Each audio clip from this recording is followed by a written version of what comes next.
आप लोगों ने जब भी मुझसे अंडरवर्ल्ड या दाऊद की कहानी सुनी होगी तो उसमें एक नाम मिर्जा दिलशाद बेग का जरूर सुना होगा।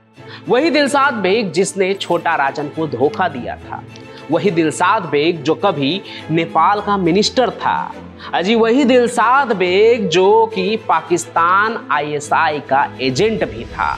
तो आज कहानी भारत के खिलाफ इसी नेपाली गैंगस्टर की है कि कैसे यूपी के देवरिया का रहने वाला एक आदमी मुंबई के रास्ते नेपाल पहुंचा, कैसे वो दाऊद का खासम खास बन भारत विरोधी गतिविधियों में शामिल हो गया। उत्तर प्रदेश का देवरिया जिला जो है वो गोरखपुर के नजदीक है और ये शहर जो है गोरखपुर ये बॉर्डर से काफी सटा हुआ है, नेपाल बॉर्डर से। मिर्जा दिलशाद जो है रोजगार के खोज में 80 के दशक में अपने शहर देवरिया से मुंबई चला गया, जहां उसे सबसे आसान काम लगा अंडरवर्ल्ड में शामिल हो जाना। इसलिए वो वहीं डी कंपनी के साथ जुड़ गया और अपराध के रास्ते पर निकल पड़ा। लेकिन मुंबई जाने से पहले उत्तर प्रदेश में उसका फेवरेट काम था गाड़ियों को चोरी करना। तो अंडरवर्ल्ड में आने के बाद भी वो कार चोरी का जो धंधा था वो लगातार करता ही रहा। फर्क इसमें बस इतना हो गया कि जहां यूपी में वो छोटे मोटे और सस्ती कारों को चुराता था, वहीं अंडरवर्ल्ड यानी मुंबई में आने के बाद वो महंगी कार चुराने लगा था। ऐसा भी नहीं था कि वो सिर्फ डी गैंग के साथ ही था या सिर्फ उसकी जो वफादारी थी वो दाऊद के लिए थी। असलियत तो ये थी कि शुरुआत में जब वो अंडरवर्ल्ड में शामिल होने के लिए आया तो उसके ताल्लुक जो है अमर नायक गैंग, पठान गैंग और गबली गैंग के साथ ही था। लेकिन जब समय के साथ मिर्जा ने ये देख लिया कि दाऊद इस लाइन में सबसे तेजी से आगे आ रहा है तो फिर वो उसके साथ ही हो लिया। आगे चलकर मिर्जा और दाऊद का कनेक्शन जो है वो पाकिस्तान से हो गया।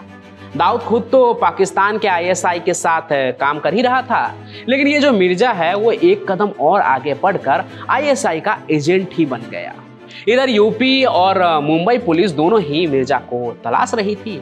यूपी पुलिस ने उसकी गिरफ्तारी पर इनाम भी घोषित किया हुआ था। उनसे बचने के लिए ये मिर्जा क्या करता है, भागकर नेपाल पहुंच गया। अब नेपाल में उत्तर प्रदेश और बिहार के जो लोग होते हैं उनके काफी रिश्तेदार भी रहते हैं। ऐसे ही मिर्जा के रिश्तेदार भी वहां रहते थे तो वो अपने रिश्तेदार के पास रहने लगा। रिश्तेदार के होने के वजह से जल्द ही उसे वहां पर नागरिकता भी मिल गई और वो इंडियन से नेपाली हो गया। नेपाली नागरिक बनने के बाद मिर्जा नेपाल की पॉलिटिक्स में भी एंट्री मार लेता है। फिर मिर्जा दिलशाद बेग ने वहां अपना क्रिमिनल कार्ड खेला और नेपाल सद्भावना पार्टी से साल 1994 में कपिलवस्तु के तराई डिस्ट्रिक्ट से इलेक्शन लड़ा और चूंकि वहां पर मुस्लिम आबादी उस वक्त बहुत ही ज्यादा थी, इस वजह से मिर्जा जो है भारी मतों से वहां पर जीत भी गया। इसके बाद उसने राष्ट्रीय प्रजातंत्र पार्टी को ज्वाइन कर लिया और दूसरी बार भी वहां से जीत हासिल की और फिर से सरकार में मंत्री बना। जब दिलशाद बेग नेपाली सरकार में मंत्री बना तो उस समय मुंबई अंडरवर्ल्ड के लिए काठमांडू तो समझिए जैसे एक स्वर्ग के जैसा था। किसी भी तरह के अपराधों को अंजाम देकर अंडरवर्ल्ड के लोग जो है वो नेपाल भाग जाते थे और मिर्जा वहां पर सबको पूरी सिक्योरिटी देता था और साथ ही साथ जो भी ऐशो आराम होता था वो भी मुहैया करवाता था उनके लिए। सिर्फ यही नहीं, नेपाल सरकार में रहते हुए मिर्जा अंडरवर्ल्ड के कई लोगों को जाली कागजात बनाकर दुनिया के कई और दूसरे जो सुरक्षित जगह होते थे इन अपराधियों के लिए वहां भेज देता था। वो डी कंपनी के बॉस के लिए एक सुरक्षा कवच की तरह काम कर रहा था, आप समझ लीजिए। और ये सिलसिला कई सालों तक चलता रहा। 1997 में जब टी सीरीज के मालिक गुलशन कुमार का मुंबई में मर्डर हुआ और उस केस में अबू सालेम का नाम आया तो उसको भगाने की जिम्मेदारी भी मिर्जा दिलशाद बेग ने ही ली थी और पाकिस्तान के आईएसआई से बात करके अबू सलेम को पाकिस्तान में शिफ्ट कर दिया। लेकिन हर गुनाह का एक न एक दिन तो अंत होना ही है। ऐसा ही यहाँ भी हुआ।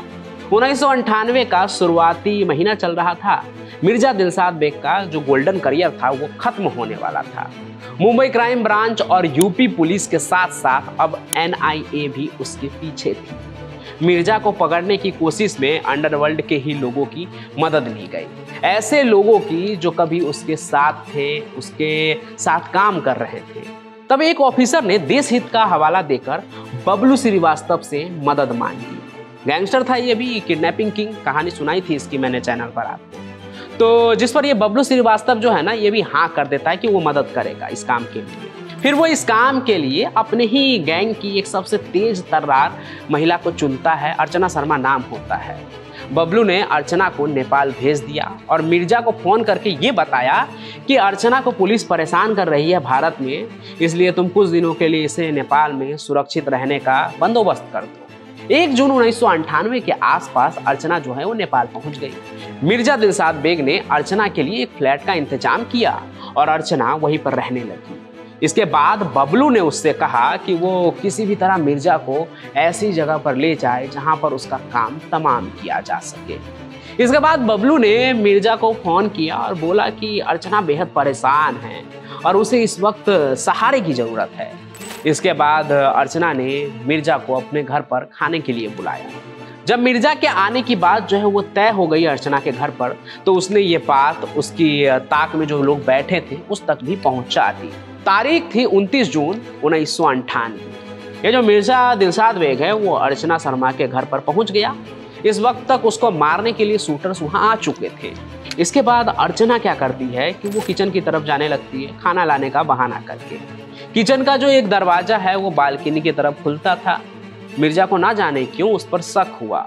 उसने देखा कि अर्चना किचन की बजाय बालकनी वाले दरवाजे में चली गई, तो उसको मामला यहाँ पर कुछ गड़बड़ लगा। वो भी खेला हुआ खिलाड़ी था, तो वो नीचे उतर गया।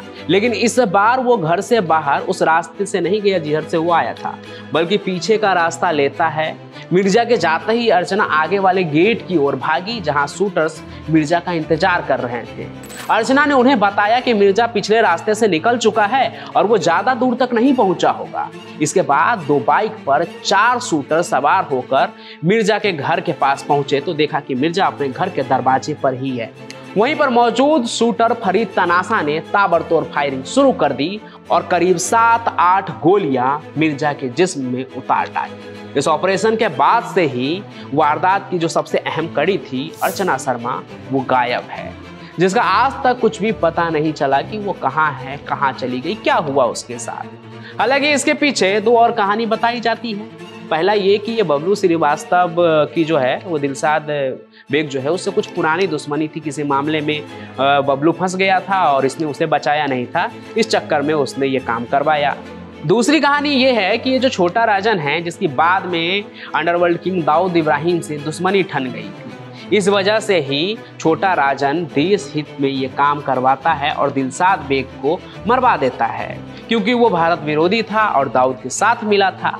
और जिस शूटर ने उसको मारा फरीद तनासा, वो भी छोटा राजन का ही शूटर माना जाता है। कई कहानी में आपने इसका नाम सुना होगा। प्रोजेक्ट एक्स की कहानी मैंने सुनाई थी आपको 1-2 महीने पहले कि जब दुबई में दाऊद को मारना तय हुआ था, तब फरीद तनासा और उसके साथ विक्की मल्होत्रा को भेजा जाना तय था। इसके अलावा भी अभी कुछ दिन पहले एक कहानी सुनाई थी कि दुबई में कैसे छोटा राजन के साथ शूटर को भेजा गया था, उसमें भी फरीद तनासा था। तो वो कहानी भी आप देखिए। बाकी आज की ये कहानी आपको कैसी लगी? भारत का एक दुश्मन समझ लीजिए मिर्जा दिलशाद बेग, वो मारा गया, ये कमेंट करके जरूर बताइएगा। आप भारत से हैं या नेपाल से, अगर इस बारे में भी कुछ जानते हैं तो वो भी हमें जरूर लिखिएगा। साथ ही साथ इस कहानी को लाइक कीजिए, ज़्यादा से ज़्यादा शेयर कीजिए और हमारे इस चैनल को सब्सक्राइब भी कर लीजिए, क्योंकि आप कहानी तो देखते हैं लेकिन सब्सक्राइब नहीं करते हैं, हमारे डाटा में दिखता है। तो सब्सक्राइब कर लीजिए, क्योंकि कहानी हम आपके लिए ही लेकर आते हैं।